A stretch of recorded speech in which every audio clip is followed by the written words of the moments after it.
Good evening.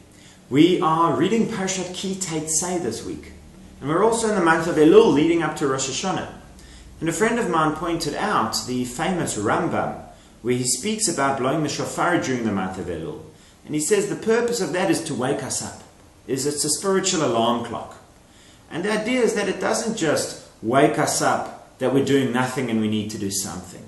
But it should wake us up even about the good things that we are doing, even about the positive things that we are doing, that sometimes we need to give a little thought to whether what we're doing is correct, truly, and whether we're doing it for the right reasons and with the right intentions. You see, the Teitzei Rebbe has a very interesting point where he says, "Matza lo hayetzer derech hadasha ve'af matzliach ba." The Yetzer Hara has found a new path in which it is very successful in quashing our spiritual growth. He no longer fights day and night. He works only to take from you, he says, the thin thread of truth in your heart. And after that, he leaves you to do what you like, to pray, to learn, to do service of Hashem, because without that thread of truth, it no longer matters what you do. The Teitzei Rebbe was known for being very emphatic and uncompromising on the principle of truth and sincerity. But it's a powerful idea that what we do isn't enough. Is it truth? Is it really done from the essence of our heart? Is it done directed properly? Is it done for the right reasons without ulterior motives? And that's part of the idea that we certainly look at when we think about personal growth and self-discovery, is honesty with ourselves about our true motives and intentions. We shouldn't do it in too critical a way. We shouldn't try to run ourselves down. My Rabbi Israel Goldfein of blessed memory used to quote his Rosh Hashiva, Rabbi Mordechai Gifter, as saying that a person should be happy and he shouldn't try too hard to find evil in himself. But nonetheless, there certainly is a certain level of introspection that we need to explore. The question is why? Why would anybody want to do this? Just because we know that it's the right thing to explore yourself and to work on yourself doesn't mean it's something attractive or something we're really going to want to do. So I hope to explain the motivation behind this. This friend of mine who was discussing this idea, he said, well, it feels good. It feels good to find yourself, to discover yourself, to see your real motives. I respectfully disagree. I think it feels very traumatic. I think it's almost nauseating to see past all of the comforting lies and self-deceptions. Those lies are there for a reason. Those lies are there to make us feel good about ourselves. To a large extent, ignorance is bliss. And when we find that something that we thought we were doing for the most wonderful motives was actually done out of arrogance, seeking honor, looking for favors, whatever the reasons are, and there are many reasons why we do what we do, when we discover that our actions are not as altruistic as we thought, I found it to be a very painful experience. And the question is, why would anybody want to put themselves through that kind of pain? So our parsha starts speaking about Ki Teitzei le'milchama al oivecha, when you go to war against your enemies. And the Maggid of Dubno points out that in the Hebrew, if it was le milchama with a shva, that would mean when you go to war.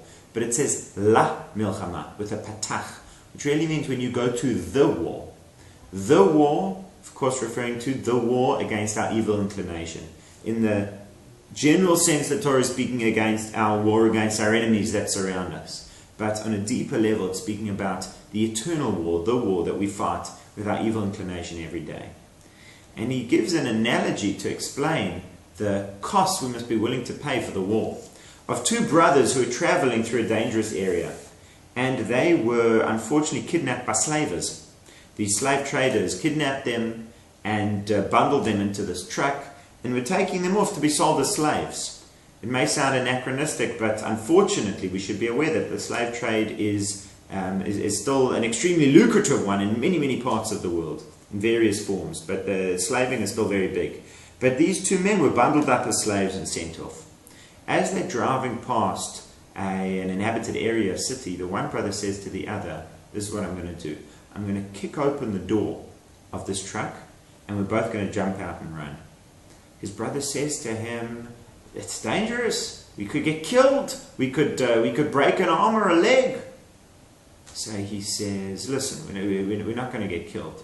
But to break an arm or a leg is the price we have to pay for freedom. Think about the alternative. You're going to be a slave for the rest of your life. You'll be oppressed, mistreated, abused. Property forever. Or you can make the escape now. It's worth the cost of a broken arm or a broken leg. That, he says, is the price we have to pay against the Yetzer Hara. We need to know in life nothing is free. There is a cost for everything. And there's a cost, obviously, for not fighting the Yetzer Hara.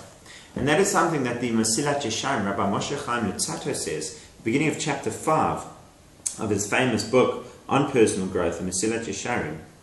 He says that without a person's knowledge, the Yetzer Hara mitgaber bo v'sholet alav, overpowers him and rules over him. And this conjured up such a powerful imagery for me of the Yetzer Hara, the evil inclination, ruling over a person.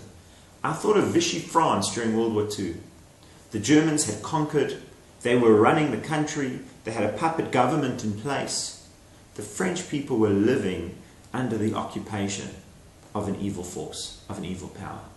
They were still carrying along their lives, but ultimately the decisions being made were not their decisions. That's the point that both the Maggid of Dubno and the Mesilat Yesharim are making.